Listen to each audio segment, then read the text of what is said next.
미래를 원한다면 증명하세요. Faker 毫无疑问的英雄联盟 GOAT。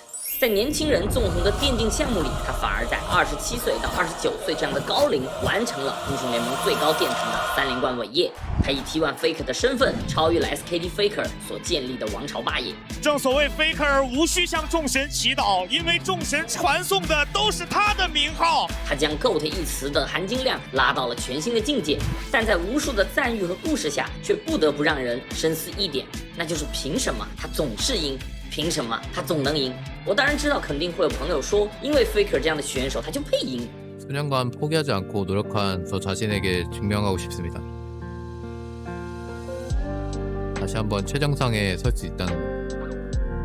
他足够自律，足够专注，甚至赛场外的 Faker 也是为人正直、干净纯粹。哪怕被调侃最多的抠门，一瓶可乐4人喝，那也只是因为综艺节目限制而产生的节目效果。但实际上，大伙心里都清楚，竞技体育啊，本质还是唯结果论的。厂长的职业态度没问题，但 S 赛没成绩、没表现，一样被从头喷到尾，一样会被说梦想就像底裤，只有他天天戴在头上。那这时又会有朋友站出来说，天赋啊，历史级的天赋加极端自律，实力断档的强，那赢不是理所当然的吗？可如果说有实力就能拿 S 冠，我想超也不会打了那么多年，连决赛的地盘都没摸到过。个人实力固然重要，但队伍配置、版本风向甚至机遇也同样不可或缺。仔细想想，从 OGN 时代杀到 LCK， 从 SKT 时期杀到 T1 时期，从低谷中不断爬起，真正能让 Faker 从一众历史级怪物中脱颖而出的是他的超大心脏与关键能力。从出道第1年就完成了让2追3，上演双节传说，他一路那是各种血战啊！面对 Rox 时的绝境时光，击走发条，打欧洲兔子的魔神瑞兹，鏖战皇族时的正义巨像，那名场面数不胜数。在最高的舞台上，年轻的 Faker 面对各路天才与怪物，可以说没有任何人能正面的击溃他。Faker 不但扛得住对线，他在重压下的节点也总能笑到最后，表现完美。哪怕年纪大了，打法改变，统治力不如往昔了，可 Faker 依旧能在最高的舞台上，面对银河战舰京东的我们哥仨，推出致命的进军之强。面对隔了10年的全华版挑战，他也依旧能成为赛场上一锤定音的人。要知道 Game 3的 Faker 才因为火箭腰带的操作失误而白给，而下一场同样是塞拉斯 ，Faker 却宛如新生般的将年轻的自己带到了O2体育馆，打出了让 LPL 粉丝心碎的致命进场。绝境李相赫这5个字绝对不是操作、技战术、游戏意识能够去解释的东西。 오랫동안 수많은 팀의 상승과 하락을 지켜봤습니다. 끝에 서있던 사람은 항상 저입니다. 那是在无数挑战下、无数重压下、无数岁月洗礼下得出的金字招牌，这也是他能战胜时间、活出第2世的秘密所在。所以，欢迎来到袁某人频道的充电系列选手分析篇。今天，让我们从联盟之神 Faker 身上一起探寻那个所有竞技项目选手都必然面临的极难被量化却又无比重要的心态。我们就来剖析一下 Faker 选手的大心脏这种精神属性，那到底是如何练就的？而他又是如何凭借精神的重铸，重新书写 GOAT 标准？选手的大心脏其实既有天生部分，也有后天可培养的部分。有 Owner Gumayusi 这样天生不怯场的大赛硬脚侠，也有 Keria 这样历练足够后的从容淡定。前者那是性格天赋，后者则来自于经历脱敏。我们都知道，职业选手在进入职业圈子前，基本都是未成年人，属于前额叶都不一定长好的那种。刚从初高中结束就踏上职业路，不成熟是很正常的事情。而青春期的孩子嘛，有情绪的波动上头，太正常不过了。但作为竞技赛事，作为一个职业，不同类型的性格自然天然的存在优劣，存在谁更适合。就像善于说话的人做起指挥来，就一定比沉默寡言的人更适合一样。所以有操作上的天赋，有意识上的天赋，自然在大心脏这样的精神属性上也有对应的天赋。同样是未成年人，同样是天赋，在没有经历事件、没有成长反思之前，最基础的精神属性的数值来源是什么呢？2个字：性格。弗洛伊德有一套童年决定论，他说个体的人格、心理结构及成年后的许多行为模式，主要会在童年早期，尤其是6岁前，通过与父母等重要他人的互动关系内形成，并对未来产生深远的影响。而 Faker 的成长背景放在弗洛伊德的框架里，算是标准的缺失型童年。5岁时，母亲离家，父亲是木匠，家境不算好，从小就跟着父亲和奶奶长大，单亲内向，不善交际。这些负面标签在弗洛伊德的叙事里无疑是不好的，但在电竞领域，这些特质反而会让 Faker 在专注力的基础数值上比其他人更加的高。何况 Faker 其实内心是被充盈着爱而长大的，他家人尊重他的爱好与选择，父亲会和自己一起玩游戏，而奶奶甚至会熬夜陪他上分，有时还会指点两句。就像 Faker 自己所说的，奶奶是妈妈一般的存在，所以 Faker 从未感觉到贫穷。那 Faker 的父亲在采访中就曾说过 ，Faker 从小就是一个非常安静的孩子，做事情非常专注，在别的孩子还在做第一步的时候，他就已经迈出2、3步了。想得深想得多，这些游戏意识上的天赋数值那确实是实打实的高，但电竞不是比大小，它是一个长期的高压竞争。这些游戏天赋的数值，你要转换出来成为选手的实力，你需要对应的属性去转换。而 Faker 有极其强的专注力，只能证明他能进入到顶级职业的门槛。在这个基础上，其实有一项精神属性对 Faker 的职业生涯非常重要，那就是他对于负反馈的耐受度极高。常看 Faker 直播的朋友应该经常能看到 Faker 会一次又一次的死磕 I Wanna、Jump King 这种被普通人认为是折磨人的小游戏。玩这种既公平又正义的游戏，就算你掉下去了，也有可能会开心。曾经很火的绝地求生，不同选手在面临同样的跌落时，我们看本能反应那是有明显区别的。比如卢本伟，哎呀！比如棒， 잘 미끄러지네 여기가. 잘 미끄러. 而 Faker 你明显感觉到他遇到挫折时的挫败感并不会特别强烈，他并不会觉得自己在吃苦或者受罪。假如是一个普通人，你搭了1天的积木突然被人推倒了，那我会感觉到很崩溃啊，我会有很多负面的情绪。但同样的事情发生在 Faker 身上，他只会感知到同等负面情绪的50%。在职业生涯中最直观的加持就是 Faker 在逆风局会更坚韧。曾经 SKT 的打野，现任 T1 的代理监督 Tom 在16年时就爆料过，他说那个时期的 Faker 无论是排位还是训练赛，他不管场面多难看，他都会想多坚持一下。而同样是顶级选手的 Marine 在同样的局面下已经会选择开下一把了。当然我得说2个选择都是对的，它只是路径不同。但大伙得明白，英雄联盟作为 MOBA 游戏，越是后期它的变量就越多。前期英雄联盟由于位置的固化，是完全可以通过对英雄的数值定位的了解，让游戏的前中期完全公式化的。这也是很多强队在擅长打法下往往会滴水不漏的原因。但游戏的后期容错率降低，变量增多，选手的失误率会自然增加。而 Faker 这种路径会让他比普通选手更加多的接触后期，那这种独有的经验积累，自然更容易在游戏的后期脱敏，因为他比其他的选手更加的有经验嘛。所以 Faker 职业生涯越往后，我们会发现他在中后期杀死比赛的次数就越多。当然，这种路径会让他在短期的练英雄速度上可能没有到最拔尖的那一波，毕竟量级不够。Faker 这样一晚上可能就打个7、8把训练赛，积累7、8把的经验，而别人可能一晚上就50把了。但换个角度，因为有了足够多后期的样本，当正赛遭遇同样的劣势时，他依旧有经验去处理，他不会慌。何况大伙别忘了 ，Faker 本身的游戏天赋就是顶级啊，也就是说在大部分情况下他都不会输。Showmaker 在踏上巅峰跌入谷底后，很快的把英雄联盟的热爱转化为了100%的工作，而 Faker 即便大起大落，他却依旧能说出热爱2个字。因为在外人看来的所谓自律，对 Faker 来说，那这就是正常的样子，没有在忍耐什么，因为根本不觉得自己少了什么。一个足够纯粹又耐受度很高的人，是不需要用意志力去对抗诱惑的，所以他的训练强度能维持到常人没法理解的程度。T1 瓦分部的选手 XCC 就曾透露过 ，Faker 每天训练大概14个小时，而且是常态。年复一年，即便手指都训练到变形，即使同年的96 Line 都要看到心理医生。但 Faker 还是能平静地说出，虽然我很想体验普通人的生活，但这是我选择的路。 평범한 삶이 부러울 때도 있습니까? 부럽지는 않아요. 네, 부럽지는 않고 궁금하기는 하거든요. 이미 제가 선택한 삶이기 때문에 다른 사람들 부러워해봤자 제가 만약에 그 인생이 되면 또 저의 삶을 부러워할 거잖아요. 그렇죠, 그렇죠. 네, 그렇게 생각하면은 또 굳이 부러워할 이유는 없는 거죠. 这种性格成就了 Faker 底色，他没有杂念。大家应该明白竞技层面一个逻辑：当人在极高压的环境下，生物本能它是会夺权的。对于绝大数的选手来说 ，S 赛的舞台可能就是他们这辈子能见到的、能踏上的最大的舞台了。Rookie 的技术无需多言，但 S8 打 KT 的最后一场，面对可能是此生仅有机会时，他对局出门竟然紧张到忘了买装备。每次打到第5区，我个人会变成很怂的一个人，莫名其妙突然自己的自信全没了。第5局也是，突然就很慌的，然后就不知道该怎么办。这当然无关技术，只是他的脑子里塞了太多比赛以外的东西。这样的杂念一闪，哪怕是当时最顶级的中单，也会出现致命的低级的失误。这就是竞技的魅力。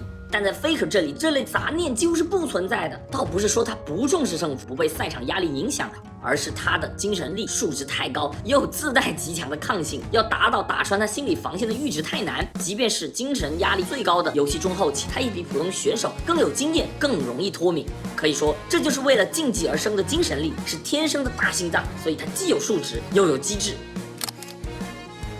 但这些是属于精神力的天赋部分，可以说 Faker 数值和机智很优秀，但他并不唯一。毕竟天赋，老天会赋予你，也自然会赋予别人。冠军点出现了。实际上，拥有大心脏的选手并不少嘛，可能在路径和数值这块会和 Faker 略有区别，但最终展现的画面它是类似的。天赋只能解释 Faker 凭什么能赢，却无法解释为什么总是他赢。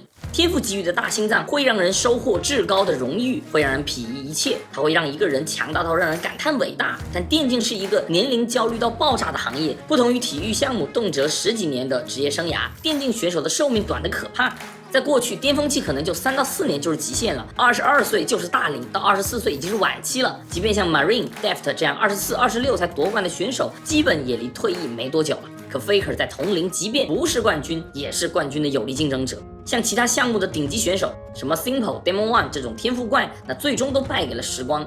在竞技项目里，成为最高的山很难，要做最长的河也很难，两者兼得难以想象。唯有 Faker 如他所说，浪花淘尽，屹立不倒。对于 Faker 来讲，年龄上来以后，他当然不可能再说是操作上的提升，毕竟生理是不可逆的，也不会是突然游戏意识的觉醒。毕竟一个游戏发展到后期，信息差一定是越来越少的，别人会研究它、分析它、拆解它。所以为什么我认为精神属性它独立于游戏操作、游戏意识以外，是一个单独的部分？因为它真的很重要。那接下来才是我们真正要拆解的重点，那个让 Faker 活出第二世的秘密。在天赋的精神力外，神的心脏 Faker 是如何在后天铸造的呢？要想解答活出第二世的疑惑，我们需要回到 Faker 第一世陨落的节点。2017年的决赛 ，SKT Faker 的鸟巢梦碎，距离王朝的建立只差1步。那这是 Faker 职业生涯第一次在最高的舞台上输得那么彻底，并非发挥失常，不是运气问题，是真的输了。对于粉丝观众来说，你怪棒、怪呼你、怪 Koma 当然都可以，但对于 Faker 这样的人来说，他只会怪自己闪现没有转好，就给到了 ruler 身位。 저 때문에 질 것 같다고 생각하면서 했던 경기는 없던 것 같아서 게임을 할 때 좀 더 자신감 있게 나오는 것 같습니다. Faker 此前最大的深渊是 S40无缘世界赛，然后 S5的 MSI 梦碎塔拉哈希，还曾坐上替补席。但这些坎 Faker 虽然跨越的不容易，但勤勉与天赋终究会带他杀出来。Faker 在 S6不死者里写得很贴切，在英雄联盟这款游戏中，你只需要做出几次优秀的操作，便能抹去一切的焦虑。那时虽然不是完全的自信，毕竟被 Rox 逼到了悬崖边，但他内心的笃定依旧是无所畏惧的。就像他自己所说，我也知道，只要我们聚精会神，就能完成翻盘。但这一次不同了，少年时代的大心脏虽然纯粹，但刚极一折。那种无所畏惧的纯粹，很大程度源于他还没有见识过崩塌是什么样。毕竟 S4到 S5时期的 Faker 也仅仅18、19岁，你确切的明白你还有时间，还有未来。而 S7时，虽然 Faker 才21岁，但在那时的职业选手生涯认知里，其实已经开始准备迈入老年的范畴。即便大伙不怀疑 Faker 会重新爬起来，继续冲击冠军，但3连冠的机会，我想任谁都会觉得 Faker 他错过了此生仅有。这是 Faker 第一次真正意义上要跟失败正面交锋，而这种正面交锋实际上就是选手职业生涯的分水岭，因为时间会开始不再站在你身边。Faker's legacy will easily survive one tournament failure. He has earned that right through all his great performances for many years.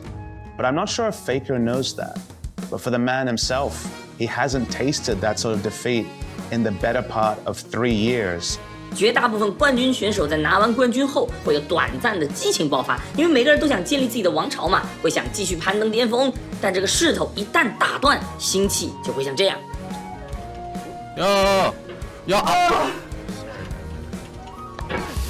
事实上，很多天才就是在这个节点开始一蹶不振的，甚至大部分冠军级的选手也就止步于此了。想要再爬起来，再振作一次，谈何容易？因为人一旦功成名就，财务自由，这时人为何而战，为何而奋斗，为何还要忍受长时间的枯燥，这样的困惑会萦绕于心。其实大家看评论区应该常常能够看到粉丝的那种安慰，哎呀，输了就输了嘛，反正他也到过巅峰拿过冠军了。夺冠登顶它是成就，但不意味着下山后山的高度会降低，而维系巅峰的代价是扛住超乎常人理解的极端压力，尤其你还是个冠军选手。Shoemaker 在夺冠次年的 MSI 就曾对这种压力有过很直观的描述。 사실 이제 저희 팀이 어느 정도 기대치가 많이 높다 보니까 저에게 승리는 약간 당연한 해야만 하는 것이라고 생각하고 있고. 其实能继续赢还算好，最怕就是输了。冠军选手获得正反馈的阈值本就会随着夺冠而提升。要知道，人拥有了再失去，你要接受这个事情是没那么容易的，何况还全是年轻人。加上压力与期待也是几乎同步在积累。 不只是观众在期待啊，你选手自己也会期待着攀登下一个高峰。所以当所有期待坍塌的瞬间，一切都会席卷成选手内心的噪音。曾经的胜利越璀璨，失败后内心的噪音就越大。天才们最危险的时刻不是一无所有的时候，而是他开始患得患失。 S7 SKT 的成绩其实对于大部分队伍和选手来讲，那都是成功的呀。但对于 Faker 来说，这反而是最惨痛的，因为他过往赢的太多了，他的高度太高了，从那种位置摔下来也会比其他人痛更多更久，因为标准本就不一样。泣不成声的泪水与挡住战绩的不甘，留下了联盟史上最悲壮的回眸。但对于 Faker 来说，这仅仅是开始。 我过去常和大伙说嘛，选手实力的下滑不是说一年不如一年，而是突然断崖式的不行了。对于 Faker 来说，从18年到21年，在未来 ZOF GK 组合还未合体的这4年里 ，Faker 的实力和表现，当然真要说多菜啊，没到那份上，毕竟还能拿 LCK 的冠军，还有2个 S 赛的4强。但当我们对比的人是 SKT Faker 这个 ID 时，确实得承认那个 SKT Faker 的时代过去了。 最可怕的不是成绩下滑，而是 Faker 身上关键先生的属性在这个阶段其实是消失了的。无论是 S8 冒化赛被黑黄坑的进不去世界赛，还是 S9 被G2 2度双杀 ，S10 又被冒化赛之王奸计横扫带走。 那到 S10面对如日中天的许秀，哪怕 Faker 也到了4强，但此刻他更多的是队伍里的工具人了。他已经变成了像 Crown 那般的定位，限制对手，成全队友。但这次是 Canyon 不成全他嘛？我们能看到的是 Faker 的绝境沙皇没有带他杀出重围 ，Faker 没有了 SKT 王朝时代的那种我任何关键战都会也都能扛着队伍往前走的能力。 哪怕是 S7的 SKT 已经是队内压力大到爆炸了，被 MSF 和 RNG 连番逼入了绝境，但 Faker 他就是能站出来，就是能带队杀到决赛。过去的 Faker 不是不会输啊，但几乎关键比赛他都是被拖累、被坑输的，他的发挥往往是被限制了。S5胖的莫甘娜 ，S7 Crown 的3把蚂蚱，你在 SKT Faker 面前，你只能思考如何限制。在那个时代，不会有队伍说哦，我们这个 BO5，我们来试着突破一下 Faker 吧。但黑暗时期的 Faker 反而越来越多的队伍尝试着从 中路开刀，并且收获效果。W 看一下这个想法，因为第一场怎么说第一时间直接被大到了，不过还是 Faker 被秒掉 ，Faker 闪现没有交出来，直接阵亡了。当然，那几年的队友确实也是神人百出，但 Faker 他是有自己的标准的，不是说赢了就能够的，不然他也达不到如今的地位与成绩。这是极度的自信带给了他无与伦比的果断。就像他自己说的，他从来没有想过比赛会因为他而输，而这是他自信的来源。 但现在有可能会因你而输了，这对于 Faker 这个 ID 来说是多么可怕的一个倒退啊！巨大的压力和焦虑让 Faker 喘不过气。S7 的失利后 ，S8 春季赛的 SKT 就打出了一个非常糟糕的成绩，他们常规赛仅排在第4，季后赛更是一轮游被 KT 3比1横扫。那年的 Faker 有一个很出名的纪录片，里面有一个 Faker 去看心理医生的片段 ，Faker 在做完测试后直接流下了泪水。 心理医生问他：“你觉得你的压力来源是什么？”时 ，Faker 犹豫了半天，他的第一个回答是：“事实上，我觉得自己打得并不好。” 그냥 좀 게임이 안 되는 요소 같은 거 그런 것들이 좀 네. 他甚至说出了这种话。 다음에 더 잘할 수 있을지 확신이 없어. 这么不自信的自我评价，可以说 Faker 不是技战术，不是身体机能的问题，而是内心精神力的支柱断了。当你内心有了裂痕后，哪怕做出了自己满意的操作，但内心的焦虑此刻也不会再被抹去了。 페이커 선수는 되게 불편한 위치에 있어요. 게임만 잘하면 안 돼요. 게임도 잘해야 돼요. 팀도 이끌어야 되는데 상징성이 있어요. 흔들려서도 안 돼요. 그리고 못해서도 안 돼요. 계속 11년 지금 데뷔 이후인데도 듣기만 해도 불편하지 않아요? 在感情上，常常有一句话叫“破镜难重圆”，而对于每个天才来说，一旦你开始自我怀疑，它就像镜子碎了一样，你回不去了。就哪天冰说我不再是11上，你不管事实上是不是，当他认为自己不是时，那他就真的不可能再是了。2018年，他脑子里闪过了现在是不是要被淘汰了的念头。原因不是说不能打职业了，而是你无法追上巅峰的自己。它不仅仅是说赖着基于挣钱的问题，而是这样对自我要求极高又专注到变态的选手，他站在那个位置是无法允许自己平庸的。那时 Faker 会说，过去的 SKT Faker 在责问着自己。你说他能容忍自己平庸的在峡谷当混子吗？所以这是上天回收天赋的时刻。他不是说你真的机能变老、判断变差，而是老天爷回收了你那无与伦比的自信心。不管怎样的天才，不管什么竞技项目，这是所有登顶过的顶级选手都会面临的终极考验，那就是此刻你不再被上天眷顾了，你不再是天选之子了，有更年轻的人出来了，而且观众都说他会超越你，而此刻你感觉你无法追赶巅峰的自己，那你为何还要继续苦修，而不是退役去享受人生的新篇章呢？面对这个考验，每个选手有不同的答案。当然，我认为所有的答案都是对的，因为你已经达到过巅峰了。愿不愿意继续坚持下去，是完全的个人选择，没有好坏。比如 Nagri 就直接选择了退役，我接受不了这样的自己啊，我没动力打了。同时，也有选手会向外归因，从外界获得动力。比如 SSG 的冠军上单 Kuvi， 他就是很典型的向外归因，我把压力排解出去。他排解压力的方式有2种，第一是收钱的时候，就每个月工资到账，心里很满足，就感觉能继续坚持了。第二则是放过自己嘛，输不可能都是自己的问题，队友输我没输就行了，心里把锅甩掉。事实上，这也是很多顶级选手坚持的理由。我好不容易到这个份上了，还能打，还能继续赚钱，我没必要撤啊。而 Faker 也并没有一开始就给出太不一样的答案。他说，我感觉自己也无法避免电子竞技选手生涯特别短的这种趋势，但他的好胜心让他愿意继续坚持。他讲，尽管如此，但另一方面我也产生怀疑，真的因为年龄就无力退场是对的吗？从那时起，我更加不懈地练习了。面对这个终极考验 ，Faker 的第一选择是我继续努力嘛，我继续维持这样的强度。但现实就是这个答案不够，努力的付出时间去赛训是一个你只要愿意就能做到的。再努力，但时间总量就这么多了，你已经无法再往上加码了。而 Faker 其实过去已经足够努力了，努力对于 Faker 来说已经是一个边际效益递减的事情，所以努力并没有改变 Faker 的困境。但他和普通冠军选手之间的区别在于，他没有将压力向外归因，而是向内开始主动思考，为什么会这样？为什么我会擅长打游戏呢？而为什么我又失去了这些我曾经引以为傲的东西？思考和经验是让精神力这个属性唯一能成长的方式，因为一个人的行为处事、做事习惯是来源于认知的，而认知又由知识与经历构成。但此刻 Faker 只是思考的方向不同，只有思考的方向它不够，得配上行动，思考才有价值，总结才有意义。撸啊撸有句话传播甚广，叫改变就是好事儿，但在现实世界里，改变没那么容易。